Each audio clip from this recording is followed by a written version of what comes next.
Hello guys! Welcome! Collective reading tayo ngayon. So, tingnan natin kung kanino tong mapipick up nating energy. Be open-minded po. Hindi po halos lahat makaresonate. Thank you nga po pala sa mga nagsusubscribe, sa mga bumabalik. Maraming pong salamat. Start na tayo. Give me the message for collective. Kanino ang energy na mapipick up natin ngayon? Pwedeng sa'yo, pwede rin sa tao mo. So, be open-minded po. Start na ako. Give me the message. Kanino tong mapipick up nating energy? Ipakita sa akin ang dapat kong makita. Give me the message. Kanino tong mapipick up nating energy? Ooh! So, nagmamadali ito. Naka-reverse ang Nine of Cups. Meron akong nakikita ditong tao na nahihirapan sa sitwasyon dahil sa pagkakalayo-layo. Ito lang nakikita ko. Meron ditong gustong ayusin. Meron ditong gustong makipag-ayos sa kanyang person. Kaya lang dito, nakikitaan ko dito na yung bang tipo na nanghihinayang siya dahil sa pinakawalan niya, nanghihinayang siya dito dahil sa mga tinapon niya. Ito lang nakikita ko, no? So, nakikitaan ko dito na merong nasasaktan. Dahil meron ditong tao na hindi siya pinagtutuunan ng pansin, binabaliwala tong tao na to. Kasi merong nakabangon. Kumbaga, binabaliwala niya yung tao niya dahil masaya na siya. Ganon. Okay? So, meron ditong nasasaktan. Binabaliwala siya ng tao niya dahil nagiging masaya na to sa kung anumang ginagawa or kinalalagyan ng tao na to. So, kung ikaw yung may atraso sa tao na to, nakikitaan ko dito yung person mo, nagiging masaya na siya sa kanyang kinahantungan. Nakikitaan ko dito na natatanggap na ng tao na to yung sitwasyon or yung mga pangyayari na nangyari sa inyo. Ito lang nakikita ko. Or kung ikaw naman yung ginawa ng hindi maganda, nakikitaan ko dito na tanggap mo na, nagiging ka ng masaya, nagiging ka ng okay. So, nakikitaan ko dito, moving on, moving forward. Ganun. Okay? Ito lang nakikita ko. Kasi itong tao na to, nakikitaan ko dito na hindi siya nawawala ng pag-asa. Alam niya na meron darating sa kanya. Maliban dun sa tao niya. Meron ako nakikita dito na Gemini, Aquarius, Libra. Meron ding Scorpio, Cancer, and Pisces. Meron ding Aries, Leo, Sagittarius. Yung iba sa inyo, meron ako nakikitang pag-alis. Meron ditong meron ditong makakapunta ng ibang bansa. Nakikitaan ko din dito, tapos na yung paghihintay niya. Mahabang panahon siya naghintay for travel. Meron ditong pag-alis na mangyayari sa tao na to. Ito lang nakikita ko. Meron akong nakikitang Aries, Leo, Sagittarius.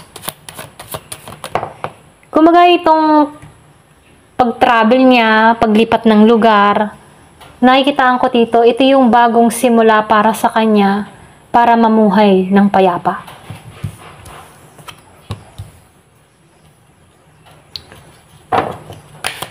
Meron ditong umalis dahil meron siyang tinakasan, meron siyang tinaguan, or merong iniwasan, ganon. Ayaw niyang makipagkasundo sa tao niya dito. Ayaw niyang makita to. Ito lang nakikita ko dun sa iba, especially kay Scorpio, meron ding Cancer, meron ding Pisces.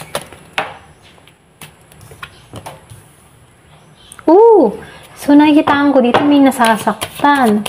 Meron ditong nahihirapan sa sitwasyon, hindi makatulog. Feeling ng tao nito, bangungot lahat ang nangyayari. Ganon. So, nakikitaan ko dito, nasasaktan siya dahil sa mga nararanasan niya dito. Meron ako nakikitang Libra, meron ako nakikitang Gemini, Aquarius. Nasasaktan siya. Pwedeng meron tong mga kinakaharap na problema na hirap resolusyonan, ganon. Hirap solusyonan, ganon. So, nakikitaan ko dito na merong buwan na iniintay or pwede rin sabihin merong oras na tumatakbo para matapos tong problemang kinakaharap niya. Yung iba naman sa inyo, nakikitaan ko dito, priority ng tao nito yung kanyang mga trabaho, kanyang pangarap. Doon niya ginugugol yung oras niya. Meron ditong nakapokus. Meron siyang gustong ma-achieve. Meron din ako nakikita ditong nag-exercise. Meron siyang gustong i-develop sa kanyang pangangatawan. So, nakikitaan ko dito yung paghahanda. Nakapokus siya sa paglago niya. Pag-develop sa sarili niya. Yung iba ha. Kasi itong tao na to, kaya meron siyang binago sa kanyang sarili dahil napaghusgahan siya. Pwedeng nakaramdam to ng panlalait, binuli. Yung iba sa inyo, ito lang nakikita ko or pwede rin sabihin na meron dito siyang kapartner na nilait siya, hindi niya matanggap ito, kaya meron siyang inaayos sa kanyang sarili. Yung iba sa inyo, iniwan dahil pwede rin sabing nalosyang or pwede rin sabing napabayaan yung sarili, pumangit, kaya inalisan siya dito. Kaya meron siyang ginagawang pagde-develop sa kanyang sarili. Meron siyang gustong patunayan dito kasi hinusgahan siya eh. Hinusgahan siya sa physical niya. Ganun. Kaya itong tao na to, yung panghuhusga, yung pang-aalipusta sa kanya, ito yung naging hakbang para sa pagbabago niya. Okay? Kaya yung panghuhusga, naging maganda yung benepisyo sa kanya kasi naayos niya na muli yung sarili niya.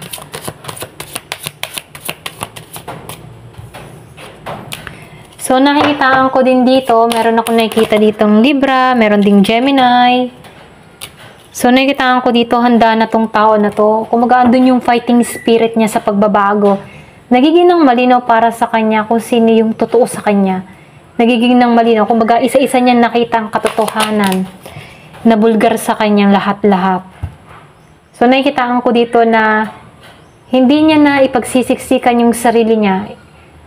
Nakikitaan ko dito na kahit may lamat siya, tinatayo niya muli yung sarili niya, binabangon niya muli yung sarili niya sa mga nangyari sa kanya. Ganon. So, nakikitaan ko dito yung pagiging niyang matatag. Meron akong nakikitang Scorpio, malakas yung Scorpio. Yung bang tipo na hindi niya na pinagsisiksikan yung sarili niya. Yung tipo na kung ayaw mo sa akin, okay lang. Ganon. So, hindi niya ipinagsisiksikan ng sarili niya sa kahit sino. Ganon. Kasi naranasan niya dito yung hindi makatulog, walang pahinga, dahil sa ganong experience ha. Kaya itong tao na to, binabangon niya muli yung sarili niya. Nakaranas to ng bangungot, masamang experience. Ito na yung nakikita ko dito. So, marami siyang naranasan dito na kapighatian, kalungkutan.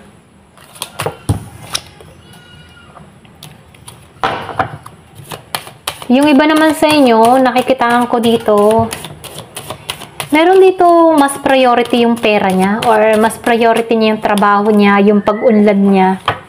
Hindi niya goal yung sa tao niya, sa person niya. Hindi niya goal yun, pag-ibig, ayaw niya muna nun. So, nakikitaan ko dito, mas nakapokus siya sa pera niya. Pwedeng meron siyang gustong mabili, meron siyang gustong mapundar. Kaya, ganun na lamang yung pagpopokus niya sa kaperahan niya. So, nakikitaan ko dito, priority niya na makaipon. Pinaghahandaan niya yung hinaharap niya. Meron siyang gustong mabili. Ganon. Kaya yung nakikita ko dito.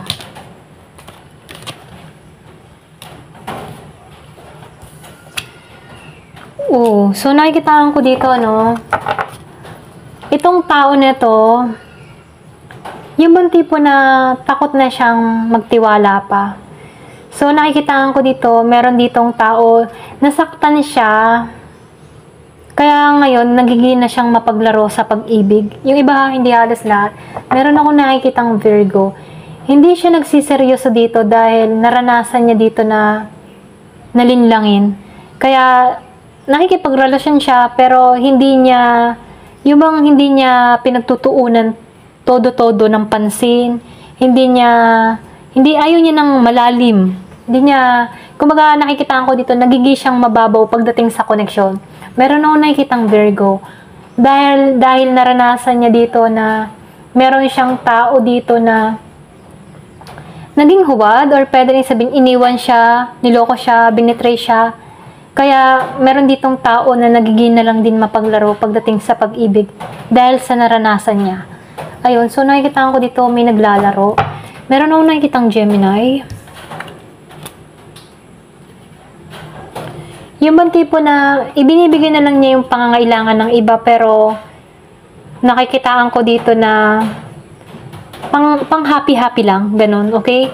So nakikitaan ko dito, mapagbigay siya, pero hindi siya malalim na connection. Hindi siya nakikipagrelasyon sa malalim na, yung talagang malalim.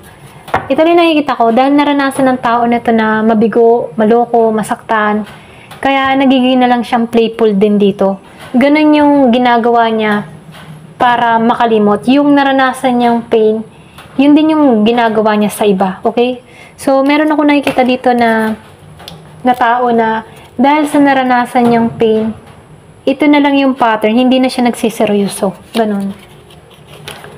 Ito na yung nakikita ko sa iba. So, nakikitaan ko dito, mabuti naman tong tao na to. Meron ako nakikitang Libra. Kaya lang, ayaw niya na magseryoso dahil takot na siya.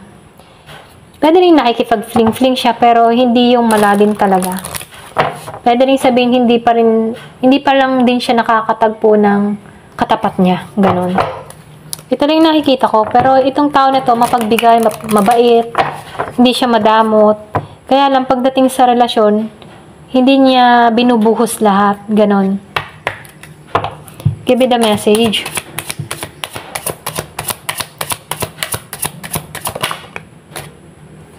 Phoenix, kasi itong tao na to, no, meron dito, priority niya yung pagbabago, priority niya yung paglago niya.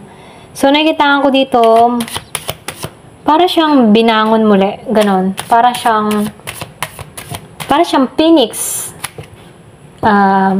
Yung bang tipo na bumangon galing sa alikabok. Alam mo yon, yung tipo na andun yung tapang niya. Yung karanasan niya, kabiguan, ito yung nagpatatag lalo sa kanya. Ganon.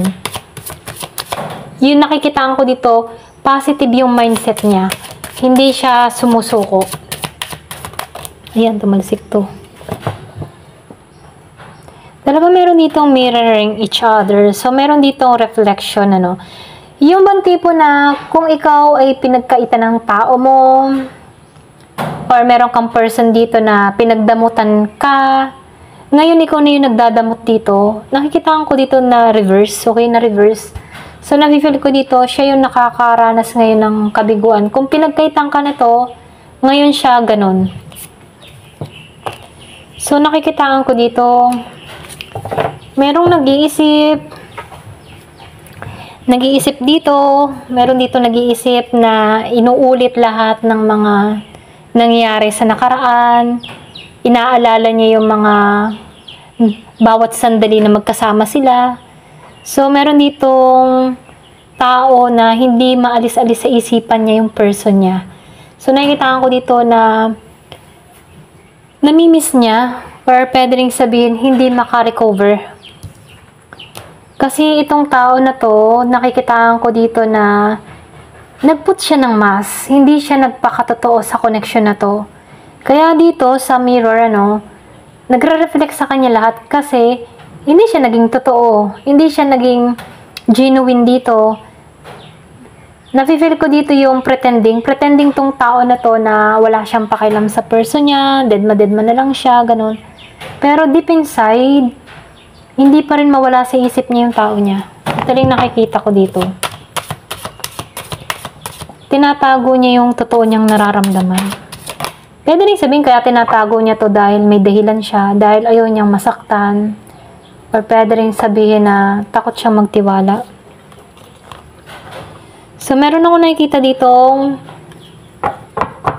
makikipagkita sa bago, or pwede rin sabihin, ito yung priority mo. Ayaw mo ng past, gusto mo bago ang lahat, bagong yugto, bagong pakikipagsapalaran, explore, ganyan. So, nakikita ko dito, Gusto mo bago. Bagong magmamahal. Bagong kilig. Ganon. Kasi malinaw na para sa yung lahat. Nakita mo na yung totoo sa nakaraan mo. Kaya ayaw mo nang balikan dito. Ikaw ay yung tipo na para kang espada, para ka ding rosas. Espada dahil matatag ka, logic ka mag-isip, matalino ka. So, nakikitaan ko dito na seryoso ka. So, nafe-feel ko din dito, hindi ka madaling lapitan, pwede rin meron kang pinupot na boundary sa sarili mo. Bagamat ikaw ay parang espada, meron ka ding angking na tulad ng isang rosas na maganda, attractive, kapansin-pansin sa iba. Yun nga lang, pwede rin sabihin, stricta ka, or pwede rin yung totoo ka magsalita, prank ka, ganun. So, nakikitaan ko dito, pinoprotektahan mo lang yung sarili mo.